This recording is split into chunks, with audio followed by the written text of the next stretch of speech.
हमारे मुल्क में जिस तरह की पॉलिटिक्स होती है, जहाँ स्कूल नहीं है, अस्पताल नहीं है, लेकिन धर्म की राजनीति चलती है। ओए बड़वे, ओए, ओए उग्रवादी! सारे मुसलमानों को पाकिस्तान भेज देना चाहिए। बांग्लादेश या पाकिस्तान जाएं, यहाँ क्या काम है उनका। उसमें हमेशा पार्टीशन का इल्ज़ाम सिर्फ मुसलमानों पर डाल दिया जाता है। क्या वाकई पार्टीशन के लिए सिर्फ मुसलमान जिम्मेदार थे, या हिंदू महासभा, आरएसएस, मुस्लिम लीग के साथ कांग्रेस भी जिम्मेदार थी? इसका जवाब हम एक अलग वीडियो में पेश करेंगे। इस वीडियो में हम जानेंगे अब्दुल कय्यूम अंसारी के बारे में, जो पार्टीशन के विरोधी उन सैकड़ों मुस्लिम शख्सियतों में से एक रही है जिसने ब्रिटिश हुकूमत से आज़ादी की जंग लड़ी, जिसने मजहब की बुनियाद पर पार्टीशन को खारिज कर दिया और एक ऐसे मुल्क का ख्वाब देखा जहां सब बराबर हों।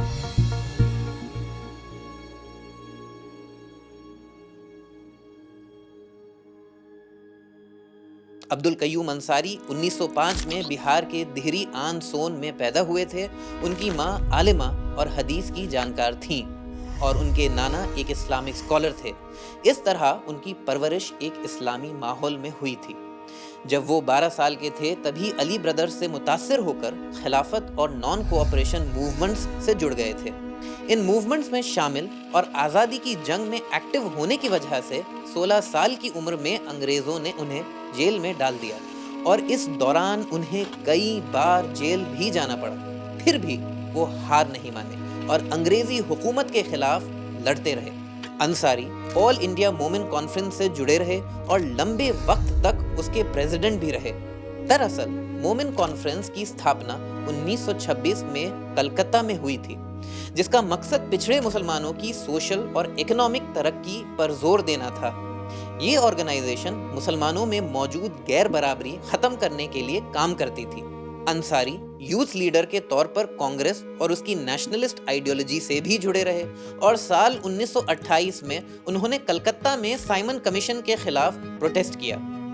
इसी तरह उन्होंने पटना में अपनी एक स्पीच में मजहब की बुनियाद पर मुल्क बांटने के आइडिया को गैर इस्लामी और बीमार दिमाग की उपज बताया। अंसारी सिर्फ अंग्रेजों से नहीं बल्कि वो सोशल और इकोनॉमिक गैर बराबरी से भी आज़ादी चाहते थे।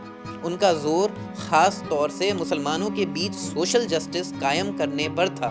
उनका कहना था कि मुसलमानों को रिप्रेजेंट करने के दावा करने वाली मुस्लिम लीग सिर्फ जमींदारों और अमीर अशराफ मुसलमानों की पार्टी है, इसलिए इस पार्टी का पिछड़े मुसलमानों से कोई लेना देना नहीं है। मोमिन कॉन्फ्रेंस के वाइस प्रेसिडेंट रहते हुए अंसारी ने 8 अक्टूबर 1939 को कांग्रेस प्रेसिडेंट राजेंद्र प्रसाद को खत लिखा। उस खत में उन्होंने मोमिनों के साथ हो रहे भेदभाव को खत्म करने की मांग की।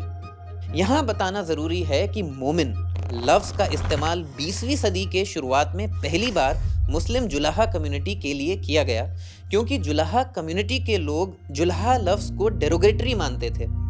बाद में मोमिन कॉन्फ्रेंस मंसूरी, इदरीशी, कुरैशी जैसी पिछड़ी जातियों के लिए भी मोमिन लफ्ज़ का इस्तेमाल करने लगी। मोमिन कॉन्फ्रेंस का कहना था कि अशराफ मुसलमान मोमिनों के साथ अच्छा बर्ताव नहीं करते और अक्सर उनको ह्यूमिलिएट करते हैं। अंसारी ने पंडित नेहरू को भी खत लिखकर बताया कि मोमिन मुस्लिम लीग को अपना रिप्रेजेंटेटिव नहीं मानते हैं, बल्कि जमीयत उलमा और इंडियन नेशनल कांग्रेस में यकीन करते हैं। जमीयत उलमा मुसलमानों की अहम मजहबी और समाजी ऑर्गेनाइजेशन है, जिसकी मुल्क की आज़ादी के लिए बड़ी कुर्बानियां हैं और जिसने मजहब की बुनियाद पर पार्टीशन की मुखालफत की थी। अंसारी चाहते थे कि मोमिनों के रिप्रेजेंटेशन के लिए मोमिनों के बीच से ही लीडर निकलने चाहिए। इस तरह वो बार बार बैकवर्ड मुस्लिम्स के रिप्रेजेंटेशन का सवाल उठाते थे। अंसारी सिर्फ मोमिन लीडरशिप उभारने की ही बात नहीं करते थे, बल्कि वो इलेक्टोरल पॉलिटिक्स में भी ज़्यादा से ज़्यादा मोमिनों की भागीदारी चाहते थे। बात यह है कि आज़ादी से पहले नागरिकों को लिमिटेड फ्रेंचाइजी दिया गया था, यानी सिर्फ अमीर और पढ़े लिखे नागरिक ही वोट दे सकते थे।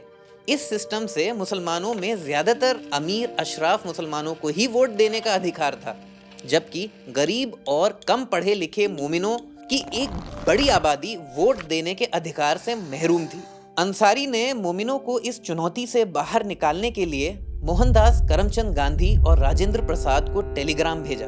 उन्होंने बताया था कि इस वोटिंग सिस्टम ने 4.5 करोड़ मोमिनों को लीडरलेस बना दिया, इसलिए हर मामले में मोमिनों को सेपरेट रिप्रेजेंटेशन मिलना चाहिए और यूनिवर्सल एडल्ट फ्रेंचाइजी लाने के साथ 50% मुस्लिम सीट्स मोमिनों के लिए रिजर्व होनी चाहिए। अंसारी बिहार की कांग्रेस सरकार में 1946 से 1967 के बीच 3 बार मंत्री भी रहे। उन्होंने अपने टेन्योर के दौरान पिछड़े तबकों जैसे दस्तकार, काश्तकार, फकीर और मजदूरों की बेहतरी के लिए काम किया और 1953 में फर्स्ट बैकवर्ड क्लासेस कमीशन के मेंबर भी बनाए गए, जिसका काम सोशली और एजुकेशनली बैकवर्ड क्लासेस की पहचान कर उनकी बेहतरी के लिए रिकमेंडेशंस देना था। अंसारी अलग अलग प्लेटफॉर्म से पिछड़ों को इंसाफ दिलाने की बात करते थे। वो अपनी मैगजीन इस्लाह, मसावात और मोमिन दुनिया के जरिए भी पिछड़े तबकों के मुद्दों को एड्रेस किया करते थे। जब 1940 के लाहौर रेजोल्यूशन में मुस्लिम लीग ने अलग मुल्क पाकिस्तान बनाने का ऐलान किया था, तब 21 अप्रैल 1940 को बिहार प्रोविंशियल मोमिन कॉन्फ्रेंस की मीटिंग में अंसारी ने 2 नेशन थ्योरी को क्रिटिसाइज करते हुए कहा था कि अगर मुसलमानों के लिए अलग मुल्क बना दिया जाता है तो हिंदुस्तान में जो मुसलमान बचेंगे उनके अधिकारों को प्रोटेक्ट करना मुश्किल हो जाएगा और पार्टीशन के बाद मुल्क का कंट्रोल हिंदू मेजॉरिटी के हाथों में चला जाएगा। इस देश में रहना है तो जय श्री राम बोलना पड़ेगा। काम ही तो भैया बहुत संचक सी चलता है। मुस्लिम लीग के इस दावे को अंसारी बेबुनियाद मानते थे कि मुसलमानों के लिए अलग मुल्क माइनॉरिटी प्रोविंसेस के मुसलमानों को प्रोटेक्ट करेगा और कहते थे जिस तरह तुर्की, अफगानिस्तान और पर्शिया जैसे कई मुस्लिम मुल्क हिंदुस्तान के इंटरनल मैटर्स में इंटरफेयर नहीं करते, उसी तरह अलग पाकिस्तान बन भी जाता है तब भी वो हिंदुस्तान की माइनॉरिटी मुस्लिम्स के लिए कुछ भी नहीं कर पाएंगे। अंसारी के कंट्रीब्यूशंस की फहरिस्त लंबी है। पिछड़े तबकों के लिए स्ट्रगल, मजलूमों के लिए उनकी जद्दोजहद और जब भी पार्टीशन की मुखालफत का जिक्र होगा तब अब्दुल कय्यूम अंसारी का नाम याद किया जाएगा। 18 जनवरी 1973 को इस शख्सियत ने दुनिया को अलविदा कह दिया। इस वीडियो में बस इतना ही। आगे भी हम आपको ऐसी ही गुमनाम शख्सियतों से मिलवाते रहेंगे, तो नाउस नेटवर्क को सब्सक्राइब कीजिए।